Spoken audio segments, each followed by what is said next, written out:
앞으로 외식업은 AI를 쓰는 사장님과 AI를 쓰지 않는 사장님의 격차가 굉장히 크지 않을까라는 생각이 좀 드는 요즘입니다. 자, 제리 씨. 네? 아니 뭐 안녕하세요. 어차피 음식 그거는 안 쓰더라고. 어차피 안 써서 그런 거 안 하고. 자, 오늘 제리 씨 어떤 주제로 저희가 모였습니까? 오늘은 이제 요식업 이야기인데 역시나 그 중에서도 좀 AI와 접목된 그런 이야기를 한번 마련해봤죠. 최근에 그 AI라고 하는 게 너무 많이 들리는 것 같아요. 그렇죠. 너무 많이 들려가지고 피로할 지경이에요. 네. 피료요 아니면 피로요? 피로. 피로할 지경이다? 왜요? 왜 피로예요? 뭔가 이제 자고 일어나면은 뭐 새로운 게 나왔다 하니까. 새로운 게 나와서? 이게 뭐 물론 저는 여기에 대한 되게 전문가도 아니고 일상에서 엄청난 기술로 적용하고 있는 사람은 아니지만 뭐 하나 배우려고 하면은 다음날에 업데이트 되어 있고 그러니까 이미 제가 배운 거는 지난 버전의 이제 기능인 거죠. 근데 물론 그게 지났다고 해서 쓸모가 없냐는 아니지만 연장선에 해당하는 거긴 하지만 이제 점점 그러한 능력 기술들이 너무나 다양하게 나오다 보니까 이걸 어디서부터 어떻게 적용을 해야 되지? 맞아. 좀 배워야지? 이게 좀 뭐랄까 힘들더라고요. 네. 제 생각에도 최근에는 그 원래 그런 말 있잖아요. 원래 그런 대중 매체에서 막 다루기 시작하면 진짜가 거의 다 알고 거의 다 사용하고 있는 거다라는 이야기가 나오는 걸 보면은 어젠가 그 유재석 님 나오시는 그 프로그램 놀면 뭐하니? 그 프로그램 약간 주제처럼 오늘 하루는 AI가 선택해주는 대로 뭐 프로그램을 한번 뭐 꾸려보자 약간 이런 게 주제였어요. 그러니까 그게 결국에는 누구나 쓰고 있다.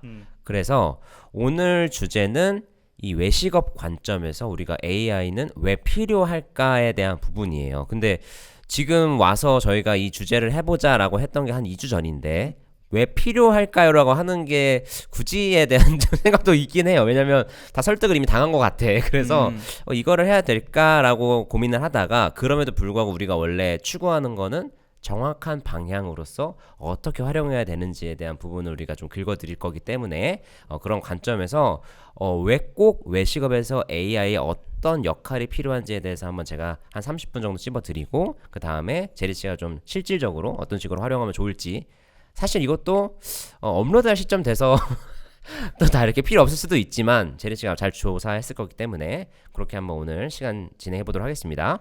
일단 AI, 제리 씨 같은 경우에 AI 하면 뭐가 떠오르세요? AI 하면은 이제 뭐 인공지능 이런 것들 그쵸? 자동으로 뭔가 해준다는 느낌? 맞죠? 이런 게 떠오르는 것 같아요.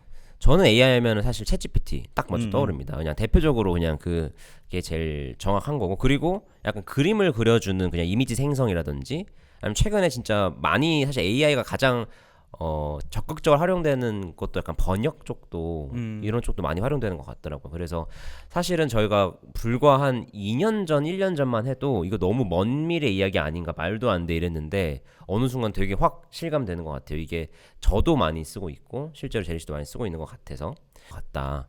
제리 씨 지금 보시는 화면 중에 쓰시는 거 어떤 거 있으십니까? 일단 저기 위에 보면은 이제 GPT 쓰고 그 다음에 클로드 쓰고 뭐 그 다음에 노트북 LM 있는 거 같고 그냥 피그마는 그냥 구경 정도 해봤다. 나머지는 모르는 거고 뭐 동시에 이제 제가 또 쓰는 거는 이제 젠스파크라는 그런 AI도 쓰고 있고 쓰고 있습니다. 네. 되게 많이 쓰고 계시는군요. 저도 사실은 뭐 이런 이제 자료 같은 거 조사할 때 저기 맨 왼쪽 끝에 있는 저 퍼블리시티 저 많이 쓰고 있고요. 이게 아마 이제 외식업 운영하시는 분들 중에 좀 되게 빨리 이제 하시는 분들은 되게 익숙한 텐데 이제 어떻게 보면 현장에서 계속 일하시는 분들한테는 이게 익숙하지 않은 단어들, 익숙하지 용어들 그리고 내가 진짜 관심 있게 뭔가 살펴보지 않으면은 좀 쫓아가기 부담스럽고 어느 순간 포기할 수 있는 영역인 것 같아요. 맞아요. 너무 빨라서. 그러니까 막 다른 사람들 100m 달리기 하고 있는데 나 혼자 뭔가 마라톤 하고 있나 이런 생각이 들 것 같긴 하거든요. 그래서 오늘 사실은 포기하지 마시고 절대 포기하면 안 된다라는 교훈이 있는 이야기를 좀 드리려고 합니다. 외식업 매장에서 최근에 이런 것들 많이 보셨을 거예요. 지금 맨 왼쪽 보시면 이런 거 형식을 뭐라고 하는지 아세요? 요런 형식들? 닷지라고 하지. 우리가 흔히 말하는 바 테이블. 네. 그 바 테이블 보통 어디서 많이 쓰죠? 뭐 이자카야나 그냥 용도로서 저는 그렇게 쓰는 줄 알았어요. 뭐 음식 메뉴라든지 이런 거. 근데 최근 같은 경우에는 사장님들 몇 분은 이런 식으로 운영을 하면은 이제 홀 서비스하고 이제 주방 인력을 동시에 쓸 수가 있어서 되게 유용하다고 하더라고요. 나 홀로 그냥 조리도 하고 서빙도 하고 정산도 하는 이런 시스템들이 앞서 말했던 이런 사례로서 좀 인기가 많아지는 것 같다라는 생각이 들어서 좀 대표적으로 예시를 좀 갖고 왔습니다. 자, 그러면은 제 생각에는 식당 사장님들이 어떤 일을 하는지가 되게 뭐 이렇게 가시적이지 않은 것 같아요. 식당 사장님들이 뭐 사업을 하시는 분들이거든요. 그래서 사실 되게 할 일이 많아요. 그래서 막 제가 지금 하고 있는 일 하면은 되게 젊은 사장님들도 많이들 오시거든요. 그러면은 뭐가 이렇게 어려워요라고 하면은 대부분 나 몸이 힘들어요 뭐 이런 말을 하실 것 같은데, 대부분 뭐냐면 난 이렇게 내가 하던 거 말고 내가 안 하던 걸 이렇게 많이 공부할 줄 알았으면 그냥 직장 다닐 걸 이런 얘기 하시더라고요. 그래서 되게 많은 일들을 하는데, 대표적으로 뭐 메뉴 개발 이런 거는 뭐 우리가 감 잡을 수 있지. 되게 생각보다 어려운 게 발주라든지 재고 관리. 이게 그냥 직원일 때는 당연하게 그냥 뭔가 부분적으로는 일을 했겠지만 또 사장 입장에서 보니까 이게 어려운 거야. 발주 재고 관리 이런 것들. 그리고 손님 응대 당연히 어렵죠. 이건 뭐 감적으로는 아는데, 옛날에는 직원일 때는 책임감이 그렇게 크지 않으니까 손님의 응대가 얼마나 나의 그 매출이랑 직결되는지 몰랐지. 근데 막상 되고 나니까 손님 응대도 이게 매뉴얼이 필요하구나. 손님 응대도 결국에는 이게 그냥 좋은 사람 뽑아서 좋게 해줄 걸 기대하는 게 아니라 우리 회사가 좋은 시스템이 있어야 되고 좋은 매뉴얼이 있어야 되는구나 라고 하는 걸 아는 거죠. 그리고 리뷰 너무 중요하잖아. 배달을 한다 뭐 아니면 내가 홀 매장을 한다, 리뷰를 또 달아주면은 그 댓글 써주는 또 정성 또 들어가야 되거든요. 그래서 그런 부분들 너무 필요하고, 그리고 제일 어려워하는 거 회계 세무 요 부분 너무 어렵고 너무 사실 돈 주고 위탁하는 경우가 많은데 사실상 뭐 어쩔 수 없이 하긴 해야 돼요. 근데 그게 그분들한테 오로지 100% 맡길 수 있는 분야가 아니니까 내가 어느 정도 기본 지식은 있어야 되거든. 그래서 그런 부분까지도 알아야 되고, 최근에는 또 마케팅도 해야 돼. 머리 아파 죽겠어. 아주 마케팅을 안 하면 딱 도태된대. 그래서 마케팅도 하셔야 되지, 콘텐츠 제작도 하셔야 되지, SNS 관리하셔야 되지. 그러니까 이게 외식업 하나 하려면 부동산도 계속 알아보셔야 되고, 창업하면 끝날 줄 알았는데 막상 창업하고 나니까 내가 진짜 전천후로 완벽해야지 가능한 일이구나 라고 하는 게 너무 이제 실감이 되는 거야. 그래서 외식업 하시는 분들은 진짜 뭐라고 해야 될까? 약간 우리가 그런 사람 뭐라고 하죠? 다재다능한 사람.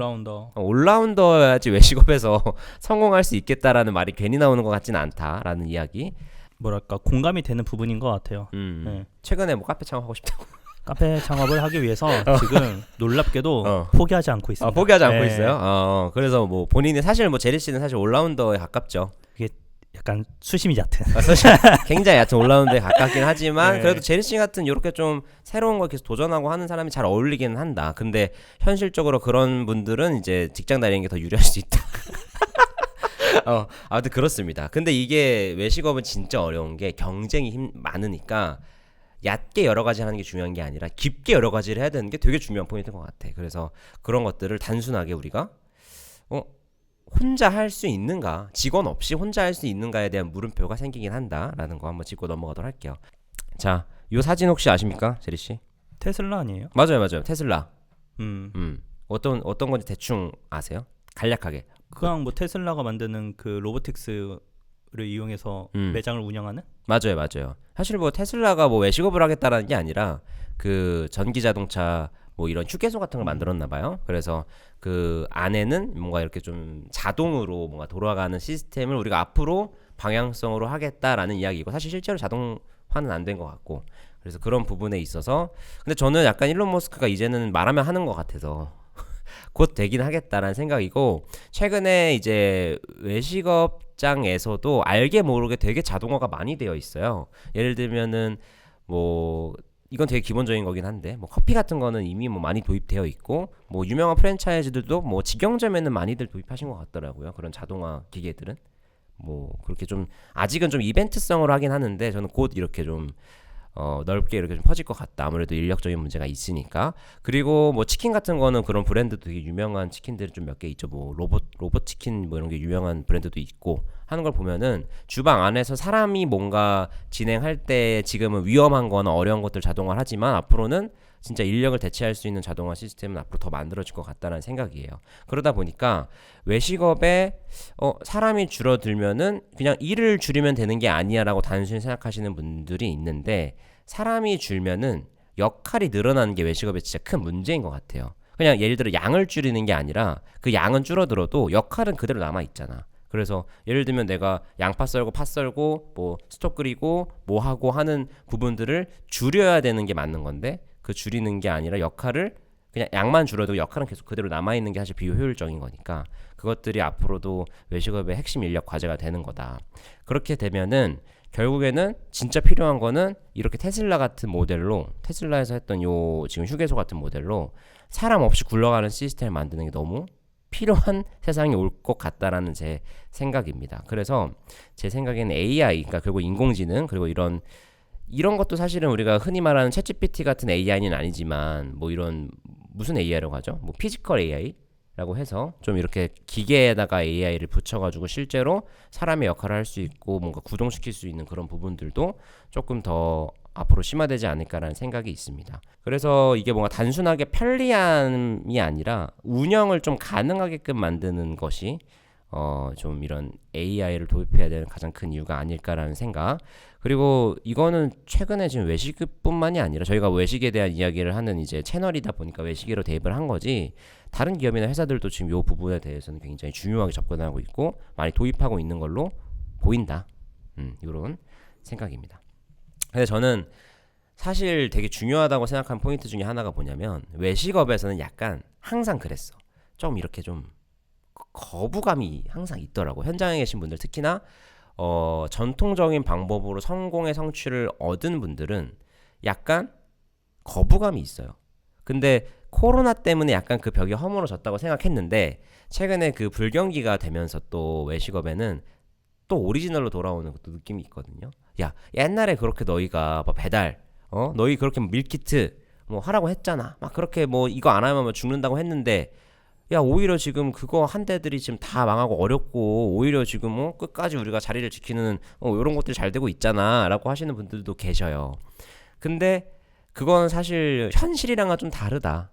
그거는 일부 회사들이 그런 거고, 현실적으로 우리가 실제로 소비자로 느꼈을 때 외식 매장에서 이렇게 먹는 비율과 진짜로 밀키트라든지 뭔가 이런 HMR 대체로 먹는 것들에 대한 거를 한번 코로나 이전이라 생각해보면 확실히 다른 시장이 열린 것 같긴 하다는 게 느껴집니다. 그러니까 DY의 이야기는 그거잖아요. 결국에는 뭐 그런 것도 당연히 중요하지만 예전에 비해서 뭐 밀키트라든지 그치. 아니면 배달 시장, 신문물을 들여온 그런 시장들이 마냥 죽지는 않았다. 오히려 더 뭐랄까 점유율을 점점 넓혀가고 있는 시장인 것 같다. 오히려 그치. 이런 말씀이신 것 같잖아요. 그러니까 우리가 흔히 말하면은 이런 말 얘기가 좀 그런데, 흐름이라는 게 있잖아요. 결국에는 그렇게 외식을 대체하고 우리 조금 더 편하게 하고라는 것들이 지금 단순히 그냥 한 가지의 이슈만으로 판단할 일은 아닌 것 같고, 흐름상으로는 우상향하고 있다. 그러니까 그 자그마한 그냥 시점 안에서는 오르고 있고 내리고 있고 뭐 잘 팔리고 있고 망하기도 하고 이렇게 하고 있어요. 예를 들면 최근에 이런 이커머스 시장 되게 막 정육각이라든지 뭐 아니면 뭐였죠? UMF인가요? 뭐 그런 사태들도 있는 거 보면은 뭐야 잘 안 되네, 어렵네, 뭐 마켓 컬리 맨날 뭐 적자라며 막 이런 이야기 하면서 되게 그 시장이 어려운 것처럼 느껴지게 만들지만, 실제로는 그런 흐름들은 우상향하고 있지 않나라는 생각을 말씀을 드리는 겁니다. 왜냐면 사람들은 결국 편리한 거에 돈을 지불하고 가치를 느끼기 때문에, 그래서 그런 부분에 있어서 그 현장에서 아무래도 외식업은 오프라인 기반이다 보니까, 특히나 사람과 사람의 접점이 많은 산업이다 보니까 조금 그런 것들이 희석돼서, 그래 우리가 하는 게 지키는 거죠. 지키는 거고 내가 하고 있는 거를 고수하고 있는 건데, 한편으로는 저거를 내가 굳이 하지 않더라도 알고는 있어야 되지 않나? 저 변화에 대해서 내가 인지하고 어떤 것이 안 좋기 때문에 내가 이거를 지키는 거랑 너무 다른 이야기라서, 그래서 그런 것들에 대해서 거부하거나 좀 거부감이 드는 분들이 있다 하더라도 오늘 이야기를 좀 들으면서 좀 그런 것들이 마음을 좀 열면 좋겠다라는 생각이 좀 들었습니다. 그래서 제가 사실 요 파트에서는 조금 말씀드리고 싶은 한 문장은, 앞으로 외식업은 AI를 쓰는 사장님과 AI를 쓰지 않는 사장님의 격차가 굉장히 크지 않을까라는 생각이 좀 드는 요즘입니다. 만약에 제리 씨가 5년 뒤로 가서 AI를 쓰지 않는 사장님, 그리고 AI를 쓰는 사장님을 비교했을 때 어떤 게 가장 큰 차이가 날 것 같아요?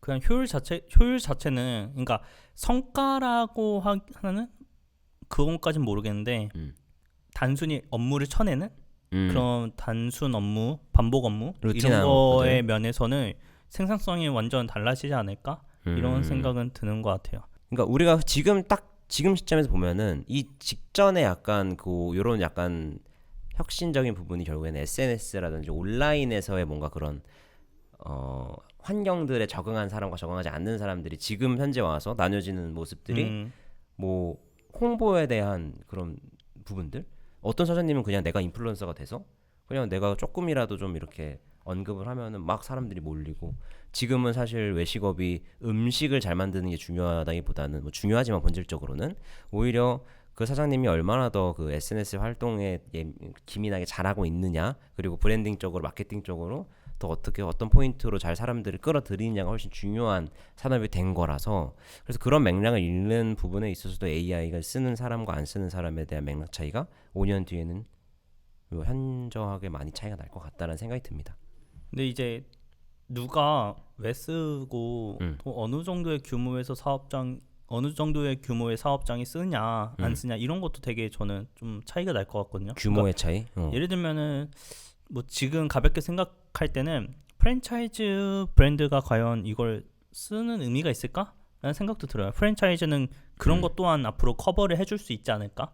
그러면은 그거를 운영하는 그 자영업자 사장님들은 굳이 그거를 배우려고 하지 않아도 자연스럽게 매장에 적용할 수 있게 되는 거 아닐까? 근데 그러니까 걱정되는 바는 이런 것 같아요. 저는 써도 되고 안 써도 된다고 보고 쓰는 게 과연 가장 베스트의 그 선택일까라고 하면은 또 그것도 아니라 보거든요. 그냥 넓게 우리나라의 외식업의 성장을 본다고 하면은 약간 걱정 우려스러운 거는 요즘 인스타나 유튜브 봐도 많이 나오는 게 뭐 AI 이용했더니 뭐 콘텐츠 뭐 하루에 10개도 만들어졌어요. 뭐 이런 거 있잖아요. 그냥 완전 수치로 압도하려고 하는 생산 수치로만 압도하려고 하는 그런 느낌으로만 가면은 이 외식업 자체에서도 좀 브랜딩, 그러니까 저번 에피소드에 말했던 그런 브랜딩의 요소는 되게 희석되지 않을까? 그러면은 우리가 알게 모르게 정말 다 비슷한 맛을 내고 비슷한 서비스 내고 비슷한 효율을 내고 이렇게 되지 않을까라는 그런 우려스러운 점도 있는 것 같아요. 그래서 만약 AI가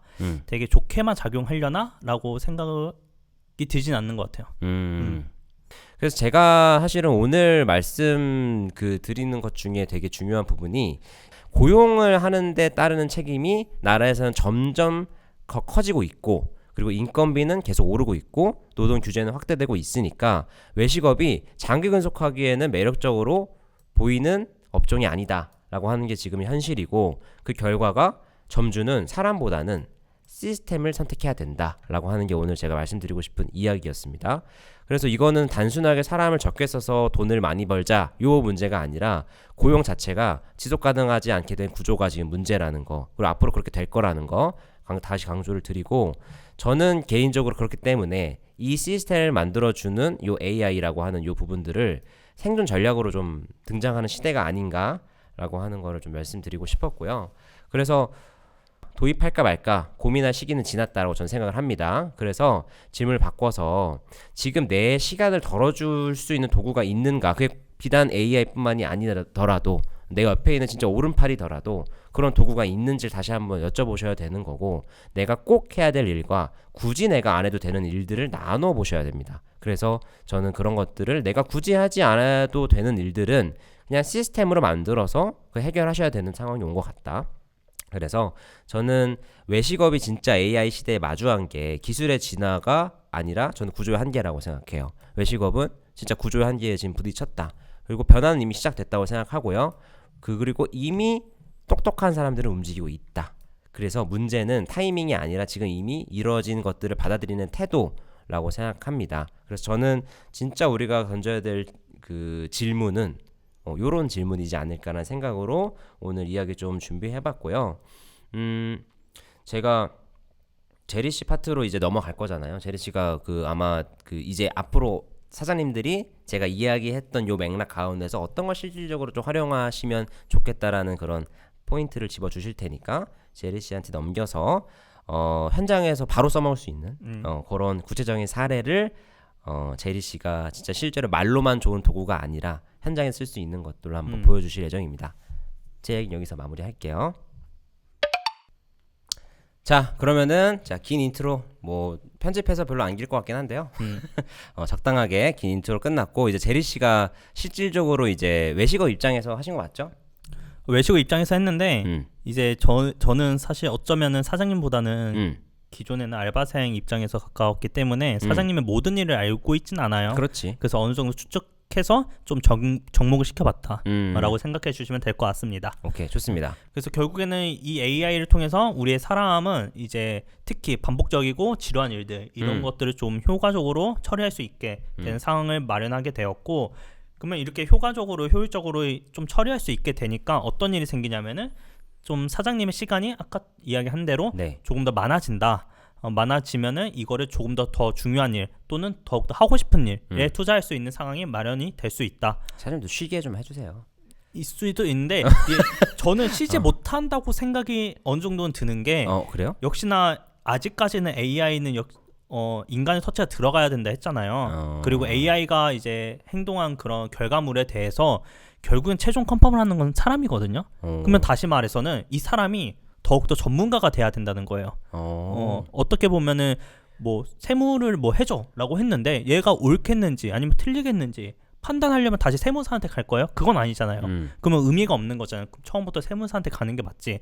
근데 결국에는 그거를 판단할 수 있는 그 상황은 마련을 해야 되기 때문에 A한테 일은 맡기되 그거를 조금 더 뭐랄까 옳고 그름을 판단할 수 있도록 사람은 더욱더 전문가가 되기 위해서 시간을 또다시 투자를 해야 된다. 뭐 AI라고 하지만 사실 우리가 기존에 말했던 뭐 몇 년 전에 말했던 그런 뭐랄까 푸드테크 이런 것들도 AI 기술이 많이 접목이 되어 있고요. 또 우리가 사용하는 키오스크 아니면은 사장님들이 쓰는 그런 포스 기기 그리고 뭐 메뉴 관리하는 그런 서비스 프로그램들 이런 것도 사실 이미 적용되고 있다고 봐도 무방할 것 같습니다. 그래서 결국에는 AI는 생각보다 우리 일상에서 뭐 소비자뿐만 아니라 사장님의 그런 패턴 일상 패턴에서도 많이 활용되고 있다 이미 라고 봐주시면 될 것 같고, 이미 쓰고 있다. 그래서 어떤 것들이 있냐면은 바로 넘어가면은 이 생성형 AI라는 것을 좀 활용을 해보면 좋지 않을까라고 생각을 하는데, 저는 이제 이 세 개를 다 쓰긴 써요. 근데 어떻게 쓰냐면은 일단 이 세 개가 뭐 움직이는 원리는 비슷하다고 저는 알고 있거든요. 그 원리는 사실 다른 채널에 맡기죠. 그래서 알고 있는데 그럼에도 이제 조금 더 얘네들의 특성을 고려해서 저는 좀 다양하게 쓰려고 하고 있는데 특징이 다르구나. 네. 각각 그마다. 근데 물론 이게 저도 뭐 여기선 GPT는 문서 작업에 좋고 제미나이는 정보 검색에 좋고 이렇게 쓰긴 썼지만, 그리고 제가 실제로 활용하고 있긴 하지만 이게 팩트인가까지는 저도 물론 검증은 안 해봤어요. 그냥 체감상 저도 저렇게 느껴지기 때문에 저렇게 쓰고 있는데 GPT라는 것은 일단 구조 설계, 문서 작업 또는 좀 아이디어화 만들 때 이런 것에 저는 많이 활용을 하고 있고요. 제미나이 같은 경우에는 아무래도 제미나이가 구글 기반으로 움직이는 프로그램이다 보니까 좀 자료가 많아요. 그래가지고 좀 자료 조사를 할 때 많이 활용하고 있고, 또 정확한 정보 검증이 필요할 때 쓴다고 했는데 얘들은 자신의 답변이 좀 옳은지 아니면 틀렸는지 다시 한번 지들이 검토하는 그 옵션이 있거든요. 그래서 그런 옵션을 사용함으로써 조금 더 이제 정확한 정보를 얻을 수가 있다. 그리고 클로드는 이 친구는 좀 글을 쓰는데 많이 특화가 되어 있다고 해서 저는 이제 자료를 조사하고 그런 것들을 한 번에 좀 축약을 하거나 아니면 다듬을 때 좀 많이 쓰는 편입니다. 저는 물론 세 개 다 쓰고 있긴 하지만 이게 생소하신 분들은 그 중에서 어떤 걸 먼저 써야 하는지 감이 안 오실 수도 있어요. 그럴 때 가장 추천하는 거는 이제 챗GPT를 추천하고 있는데 그 이유로는 좀 진입장벽이 낮다. 왜냐면 우리가 그 몇 개월 전이죠. 그 지브리 라는 것만으로도 그 챗 GPT의 유입량이 되게 많이 늘었다고 해요. 그만큼 이제 가장 대중적이고 정보가 많은, 이걸 어떻게 사용하면 좋을지에 대한 정보가 많은 AI 도구이고, 그리고 다양한 활용성이 있다고 저는 생각이 들어가지고 좀 요식업, 외식업 운영 측면에서 폭넓은 용도로 사용할 수 있지 않을까 싶어서 챗 GPT를 좀 권하고 싶습니다. 챗 GPT가 제일 그냥 쉬우니까. 자료도 많고 문제가 있으면 이걸 어떻게 하면 좋을지라는 그 다른 사용자의 의견을 들어볼 수도 있고 네. 지금부터는 GPT 활용 예시를 좀 알려드리려고 하는데 그 전에 좀 우리가 알아야 되는 거는 이제 챗 GPT는 그냥 이게 정답을 말하는 애가 아니라 그냥 답을 말하는 애예요. 그래가지고 틀린 답을 말할 수도 있거든요. 그래서 우리가 항상 말을 하는 게 AI를 잘 쓰려면은 질문을 잘 해야 된다라는 거고 그 질문을 어떻게 잘할 수 있냐라고 하면은 이제 배경과 맥락 또는 구체적인 상황을 최대한 설명을 해야 좋은 대답을 받을 수 있다라고 보시면 될 것 같습니다. 단순한 질문 같은 경우는 이런 거죠. 매출을 늘릴 수 있는 뭐 방법을 알려줘. 이게 이제 제가 말하는 단순한 질문이고 구체적인 질문이라 하면은 이것도 사실 예시일 뿐이에요. 20평 한식당을 운영하고 있는데 요즘 점심시간마다 배달 주문은 점점 많아지지만 홀의 회전율이 떨어져서 매출이 걱정이야. 이 매출을 늘릴 수 있는 구체적인 방법 3가지를 말해줘 라고 이제 제가 각각 질문해봤더니 이제 매출을 늘릴 수 있는 방법을 알려줘 라고 하니까 그냥 우리가 흔히 알고 있는 기존 고객 재방문 유도할 수 있는 방법은 무엇이 있을까? 스탬프, 뭐 이벤트를 한다. 신규 고객 유입을 확대해야 돼. 그 방식으로는 이런 컨텐츠를 만드는 게 있어. 단가나 객단가를 올려야 돼. 이럴 때는 뭐 부가가치를 높일 수 있는 세트 메뉴 이런 거를 해볼 수가 있어 라고 오는데 물론 틀린 말은 아니지만 되게 어떠한 문제점에서든 교과서 같네요. 다 적용할 수 있는 방법이죠. 근데 이렇게 구체적으로 말을 하니까 제가 문제점이 여기서 뭐라 했어요? 점심시간에 배달은 많아지는데 홀의 회전율이 떨어져서 매출이 걱정이라는 상황을 제시했잖아요. 그러면은 이 회전율을 높일 수 있는 이 문제점에 바로 연결될 수 있는 그런 해결법을 제시를 해주거든요. 그러다 보니까 단순히 객단가를 높이는 세트 메뉴를 구성하라는 것보다는 회전율이 낮으면 회전율을 결국에 높일 수 있는 그런 되게 빨리 만들 수 있고 빨리 먹을 수 있고 그런 것들 한번 해보면 어때? 라는 것들. 그리고 점심시간에 주문이 많아진다는 이 장점이다 단점이잖아요. 결국에 포화가 된다는 거니까. 그쵸. 그래서 이거를 해결하기 위해 미리 주문을 한번 유도해보는 건 어때? 이런 식으로 직접적인 해결 방안을 최대한 제시해 주려고 노력하는 것을 볼 수 있습니다. 근데 그거에 대한 결과물이 꽤 창의적입니까? GPT 같은 경우요? 네. 질문이신 거죠? 아니 그러니까 그 질문을 저렇게 구체적으로 해놨을 때 네네. 그 대답이 왼쪽처럼 왼쪽은 사실 주어와 상황이 없으니까 저렇게밖에 말을 못하는 건데 오른쪽에 있는 그렇게 구체적인 상황을 줬을 때 그냥 왼쪽에 대한 거를 조금 더 주어와 뭔가 서술을 넣어서 서술한 정도의 그냥 깊이인 건지 하면 실제로 진짜 내가 적용해봐도 좋을 만한 거다라고 좀 느껴지는 퀄리티인지 궁금한 거죠. 그래서 그러니까 그 부분은 이 친구가 답이라고 하면은 사실 누구나 챗 GPT로 성공할 수 있겠죠. 예, 그렇기 때문에 본인의 상황을 물론 미리 주문 유도라고 해도 저 미리 주문을 할 수 있는 시스템이 과연 구축이 되어 있는가도 따져봐야 되잖아요. 그런 상황까지는 이제 사람이 판단을 하거나 아니면 저런 답변을 얻었을 때 다시 재질문을 하는 거죠. 미리 주문 유도는 어떻게 하면 좋을까? 어떻게 프로세스를 구축하면 좋을까? 어떤 서비스를 넣으면은 미리 주문이라는 서비스를 우리는 만들어낼 수 있을까? 이렇게 질문에 질문을 더하면서 그래서 만들어 나가야 되는 거죠. 그렇기 때문에 저 한 번의 대답이 정답이라고 볼 수는 없을 것 같아요. GPT뿐만 아니라 우리가 활용하는 AI 툴은 다 질문이 구체적이면 구체적일수록 좋다라고 봐주셔도 무방할 것 같습니다. 그래가지고 조금 더 직접적으로 활용할 수 있는 사례를 가져와 봤는데 엑셀을 좀 자동화하는 곳에 활용할 수 있을 것 같더라고요. 뭐 우리가 엑셀을 사용하려고 하는 것들이 지금 근태 관리나 재고 관리 등에 좀 활용해 볼 수 있을 것 같은데 이런 업무를 좀 효율화시킬 수도 있고 근데 이런 거를 하면 항상 저는 엑셀을 저는 못하기 때문에 이런 걸 어떻게 좀 시스템을 구축을 해야 되지? 함수는 뭘 써야 되지? 이런 고민이 있었거든요. 근데 이런 것도 이제는 GPT한테 나 이런 거 할 거야. 이렇게 되면 이렇게 좀 숫자 변했으면 좋겠어. 이런 식으로만 물어봐도 AI가 이제 함수나 수식을 맞춰가지고 시트를 만들어줘요.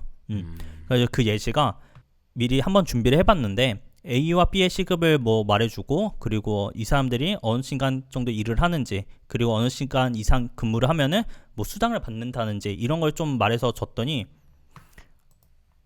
이 아래처럼 좀 계산할 수 있는 시트를 준 거예요. 그래서 뭐 A가 어떤 요일에 근무를 몇 시간 했고 이때 시급은 이렇고 하니까 이런 거 다 적으니까 이제 다른 시트에서 초과 근무는 이렇게 했구나. 근데 우리 초과 근무할 때는 시급을 이렇게 쳐주기로 했었지. 그리고 기본 시급 기본 근무는 이렇게 했구나. 우리 기본 시급은 이렇게 쳐주기로 했었지? 라고 하면서 주간 급여를 이제 계산을 해준다는 거죠. 물론 이런 프로그램은 되게 많겠죠. 그리고 너무나 이미 활용하고 있는 분들도 많겠지만 결국에는 GPT를 통해서 이런 엑셀을 만들 수 있다가 좀 핵심이지 않을까 싶습니다. 이거는 사실 되게 중요할 것 같아요. 예를 들면 이걸 채우는 거는 다들 잘 하실 건데 이 내가 원하는 목적을로 표를 만드는 건 또 다른 일이라서 그런 부분에 있어서 그래도 간단하게 이렇게 가이드를 줄 수 있는 뭔가 그런 또 역할을 해줄 수 있으니까 되게 좋을 것 같은데 이런 건. 그래서 뭐 이렇게 해도 되고 결국에는 사람이 할 수 있는 오류를 반대로 이 친구들은 좀 해소해 줄 수 있지 않을까. 뭐 영 하나 빼먹는다든지 아니, 근무 시간에 초과를 했는데 우리가 초과 시급을 적용하지 않는다든지 이런 오류를 좀 해소할 수 있지 않을까라는 생각도 들고요. 좋습니다. 다음은 매출 분석이나 인사이트 도출이라고 써 있는데 그 어쨌든 포스를 이용하면은 매출 데이터 같은 것도 있을 거 아니에요. 그쵸. 그런 거에서 패턴을 찾고 그리고 매장 운영에 도움이 되는 인사이트 도출하기 좋다. 그리고 그랬을 때 매출 패턴이나 성장 기회, 효율 개선점을 빠르게 파악할 수 있다라고 볼 수 있는데 이것도 제가 가상의 좀 매출표예요. 보시면은 제가 12월에 매출표를 이렇게 가상으로 만들었고 이때 비고란에 크리스마스라는 것도 넣어놨어요. 그리고 이 친구가 이걸 어떻게 분석을 했냐고 하면은 뭐 화요일, 월요일, 뭐 토요일 순으로 매출이 높았다 이런 식으로 되어 있고 뭐 그리고 크리스마스 매출은 오히려 저조하다. 그래서 이벤트 마케팅 부재 이런 것도 있는 것 같다. 그럼 내년엔 좀 이런 거 신경 써봐라. 이런 식으로 다 인사이트를 주는 형식이라 볼 수 있습니다. 데이터를 그러니까 가지고 옛날에는 그냥 사실 그렇잖아. 우리가 데이터를 활용하는 게 보통 좀 조직이 크면은 그렇게 되잖아요. 그러다 보면은 사실 그 데이터에서 뽑아먹는 인사이트 이외에 뭔가 형식적인 것들을 막 만들어내니까 좀 일인 건데 사실 이렇게 해서 끌고 가지고 저렇게 GPT가 말해주면 대표 입장에서는 생각이 확장이 되니까 그쵸. 뭐 이벤트 하면 되겠구나. 그럼 어떤 이벤트 하지로 연장이 될 수 있으니까 되게 좋겠네요. 되게 역시 답은 아니지만 여기 보시면은 남성 비율이 높은 날의 평균 매출은 뭐 40만 원대, 여성 비율이 높은 날 평균 매출은 70만 원대라고 하면은 왜 그렇지?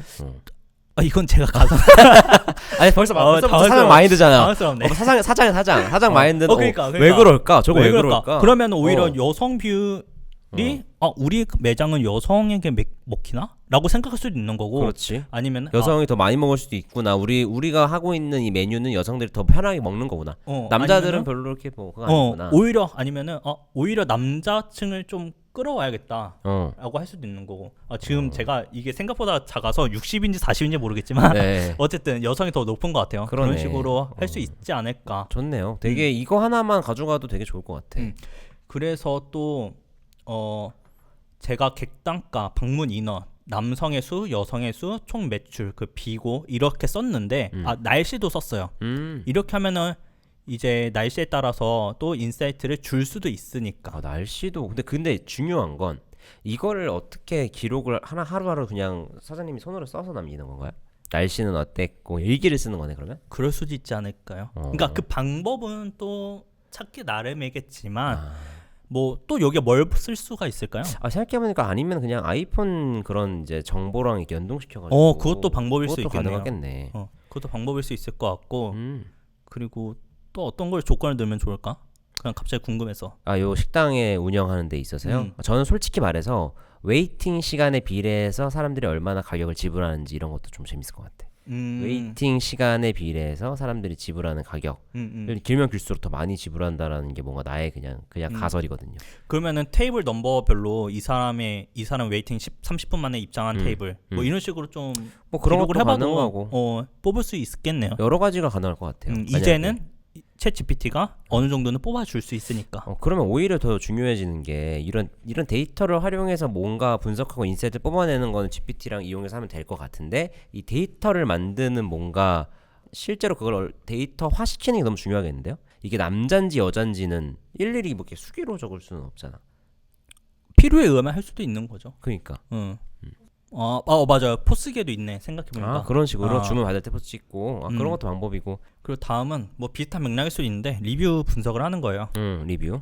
그래서 리뷰 분석을 하면은 이 친구가 잘한 점, 보완할 점, 아니면 만족 포인트 이런 것들을 추출하거나 이제 분석을 해서 주는데 어떤 거를 분석해줘라는 것도 명령을 할 수가 있거든요. 근데 저는 요번에는 뭐 잘한 점, 권할 점, 만족 포인트 뭐 수학 분석으로 해줘라고 할 수도 있어요. 그러니까 이것 또한 질문에 의해서 답이 달라진다라고 봐주시면 좋을 것 같고요. 저도 예시로 또 해봤어요. 이거는 이제 임의로 어느 스마트 스토어의 리뷰를 한번 운영자와의 대화를 했군요.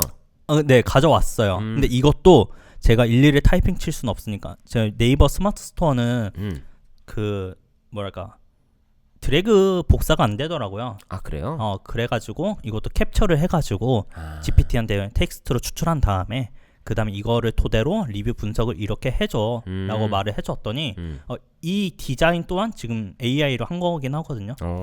근데 어쨌든 어떻게 정리를 했냐면은 충성도는 높지만 유입이 제한적이다. 그리고 뭐 제품 활용법이 뭐 명확하게 제시되어 있지 않아서 어떻게 먹어야 될지 모르겠다. 그리고 좀 조심스러운 거는 계절에 한정적으로 소비가 될 것 같아서 겨울에 좀 소비가 부재되지 않을까? 그러면 너는 겨울 메뉴 한번 만들어 보면 어때? 라는 이런 거 제안도 해보고 그리고 이게 확장성이 부족하다. 이런 식의 약간 근데 얘가 좋은 게 좋은 건 스타일 아니네요. 약간 ENTP, ENF 그것도 설정할 수 있어요.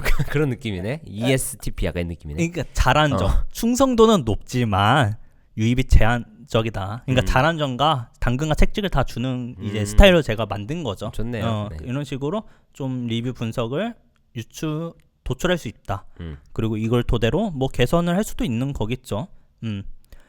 이제 다음은 이제 아까 역시나 말씀하신 것처럼 올라운더가 돼야 된다고 하셨잖아요. 그쵸? 사장님은. 너무 중요하지. 네, 사장님 이제 크몽의 광고 되게 많이 뜨는데 저는 내가 요식업 몇 년 했는데 뭐 광고랑 홍보는 뭐 못하겠더라고 뭐 이런 거 많이 뜨더라고요. 그래서 그런 디자인 영역 아니면 홍보 영역이 많이 어려움을 느끼시는 것 같아요. 그래서 또 준비한 게 캔바라는 그런 툴을 한번 준비를 해봤는데 좀 쉽게 말하면 디자인을 할 수 있는 프로그램이라고 보시면 돼요. 근데 이 친구가 왜 추천을 드리냐면은 템플릿이 되게 많아가지고 템플릿을 이용하는 것만으로도 꽤 그럴듯한 홍보 포스터나 메뉴판을 만들 수 있다라고 생각해 주시면 됩니다. 그래서 캔바라는 사이트에 들어가면은 아마 이런 식으로 먼저 뜰 텐데 여기에 내가 메뉴판을 좀 만들고 싶은 것인지 아니면 카페 포스터를 만들고 싶은 것인지 좀 원하는 키워드를 먼저 써요. 그 다음에 그러면은 그거와 관련된 그 템플릿이 뜨거든요. 그래가지고 지금 저는 아마 짜장면이라 적은 것 같은데 짜장면과 관련된 템플릿이 떴었고 그 템플릿 중에서 여기 라라 개업 이벤트라는 템플릿 제가 썼어요. 해가지고 그 다음에 이렇게 가져오면은 이제 바로 다 요소를 바꿀 수가 있거든요. 그래서 저는 이 반점 이름을 어음이라고 바꿨고 그 여기 안 보이겠지만 뭐 여기 어음이 사무실 여기에 있고 여기 구글 사무실 여기에 있다. 뭐 이런 식으로 제가 바꿔놨거든요. 이것만으로도 되게 손쉽게 그럴듯하게 포스터를 만들 수 있는 거잖아요. 그러네. 그래가지고 AI를 디자인을 잘 몰라도 좀 캔바라는 것을 활용을 하면은 조금 쉽게 포스터 디자인 또는 메뉴판 이런 것들을 만들 수 있다라고 봐주시면 될 것 같습니다. 이거는 사실 당장 내가 막 뭐 앞으로 개업해서 뭐 5년 10년 쓸 메뉴판을 만든다기보다는 뭐 아까 지금 이런 것처럼 뭐 개업 이벤트 뭐 1,000원 할인해 주겠다 뭐 2,000원 할인해 주겠다라는 뭐 이런 전단지 만들거나 아니면 뭐 크리스마스 이벤트 뭐 한 명이 오면은 둘이 돼서 가는 뭐 이런 예를 들어 그런 뭐 이벤트 같은 거 할 때는 좋을 것 같네요. 또 아니면은 뭐 인쇄에서는 어떤 퀄리티가 나올지 모르겠는데 SNS 같은 거 컨텐츠 올릴 때만큼은 조금 활용할 수 있지 않을까라는 생각은 듭니다. 그래서 본인이 좀 목적에 따라서 컨텐츠도 나는 이걸 우리 가게를 좀 홍보하고 싶은 컨텐츠를 만들고 싶어. 아니면은 나는 우리 가게에서 음식이 잘 팔렸으면 하는 그런 것을 유도하는 컨텐츠를 만들고 싶어.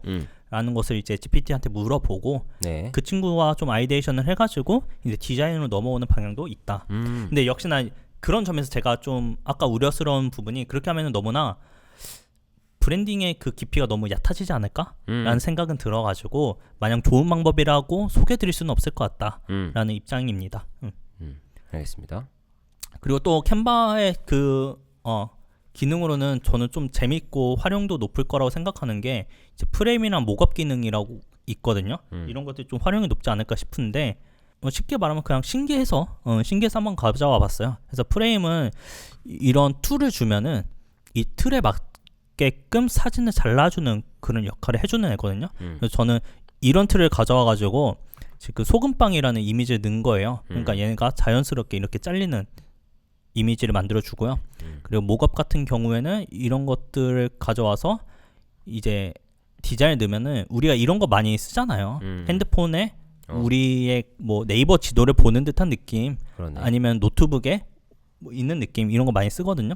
쓰니까 그런 것들을 그냥 바로 이제 서비스 옵션을 가져오면은 그냥 바로바로 적용할 수 있기 때문에 이런 것도 많이 활용할 수 있지 않을까라는 생각을 해서 가져와 봤습니다. 좋네요.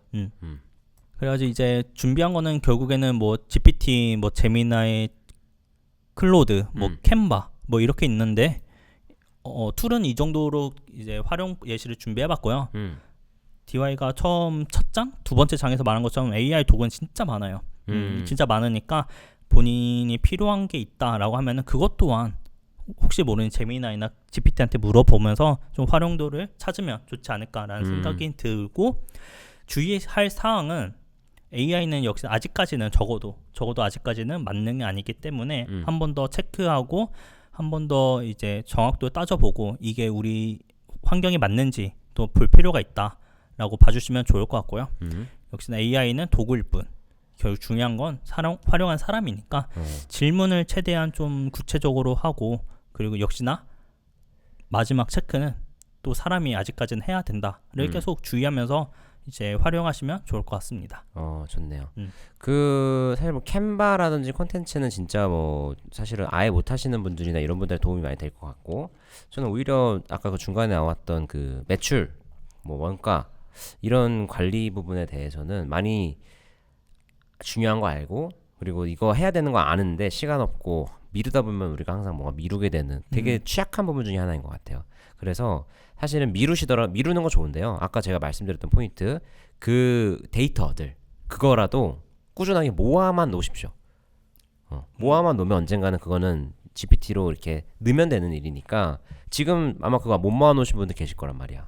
아깝잖아요. 그래서 다운로드 받을 수 있으니까 포스트 시스템 다 그거 다운로드 다 받아놓고 날 잡아서 그거 나중에 기회 되실 때 또 작년에 어땠지, 뭐 재작년에 어땠지, 이런 식으로 나만의 뭔가 이런 좀 그래프도 한번 그려볼 수 있을 것 같고, 그 안에서 어떤 패턴을 찾으면 나만의 뭔가 사업적인 인사이트가 생기는 거니까 그런 걸만 해더라도 되게 좋은 자료가 되지 않을까라는 생각이 듭니다. 뭐 이렇게 될 것 같아요. 본인의 메뉴 레시피 같은 거를 다 이렇게 한 다음에 여기서 좀 효율적으로 그 뭐랄까 코스트 효율적으로 관리할 수 있도록 좀 식재료 준비물들을 대체할 수 있는 것들을 대체해줘 라고 말해볼 수도 있는 것 같고, 근데 물론 이제 그 보안이 뭐 좋지는 않다고는 해요. 뭐 어느 정도 안 좋은지는 모르겠지만 보안에 되게 좀 각별히 신경 써야 할 정보라고 하면은 GPT와 그러니까 인공지능 AI와 의논하는 것은 좀 삼가해야겠지만 그런 게 아니라면은 그런 부분에서도 충분히 좀 아이디어를 얻을 수 있지 않을까라고 생각이 들고요. 그리고 마지막으로 하고 드릴 수 있는 말은, 궁금한 게 있으면은, 그러니까 질문을 어떻게 질문해야 되는지 또한 물어봤으면 좋겠다. 그러니까 질문이 중요하다고 했잖아요. 그러면 그 질문을 매출 분석을 하고 싶어. 근데 제가 아까 매출 분석을 하고 싶고 여기를 통해서 무엇을 도출해줘라고 질문하는 것도 있지만, 반대로 단순히 매출 분석을 하고 싶어. 그렇다고 하면은 나는 너에게 어떤 질문을 하면 좋을까? 질문을 질문해라. 이런 식으로 질문하면은 그 GPT가 매출 분석을 하기 위해서는 이런 정보가 있으면 좋아. 그리고 필수는 아니지만 선택적으로 이렇게 해주는 게 좋아. 이런 거 먼저 줄래? 뭐 이런 식으로 하거든요. 하면은 그런 식으로 하나하나 뭔가 본인들만의 그 프롬프트 규칙을 만들어 나갈 수 있다. 그래서 질문하지 못할 것들은 없으니까 그런 식으로 다 질문을 하면서 규칙을 만들어 나가도 좋은 방법인 것 같습니다. 좋습니다. 자, 오늘 저희 끝나신 거죠? 네. 네, 외식업에서 AI 어떻게 도입하면 좋을지, 사실 뭐 이 부분 오늘 잠깐 뭐 듣는다고 사실 모든 걸 해결할 수는 없겠고, 이 이상은 여러분들께서 또 이게 디깅 하셔가지고 다른 채널에서 보시는 게 좋을 것 같고요. 아마 이거 챗GPT 하나만으로도 아마 좀 뭐 몇 부작으로 만들 수 있을 정도로 되게 많은 그 방법들이라든지 활용 방법이 있을 건데, 되게 중요한 건 내가 왜 필요한지, 그리고 지금 이 시대 AI 기술이 어디에서 내가 접목할 수 있는지를 아는, 꾸준히 공부하고 쫓아가는 게 너무 중요한 것 같다는 생각입니다. 그래서 여러분들도 좀 AI를 꼭 잘 활용하셔가지고 AI를 사용하시는 사장님이 되셔서 좀 돈도 좀 아끼고 직원도 쓰시되 좋은 방향으로 만족도가 높은 쪽으로 좀 쓰시면 좋겠다는 생각으로 에피소드 준비했으니까 화이팅 하시고 잘 쓰시면 좋을 것 같습니다. 오늘 여기서 마무리 하시죠. 어떻게 끝내더라? 그냥 이렇게 끝냈어. 그래? 끝.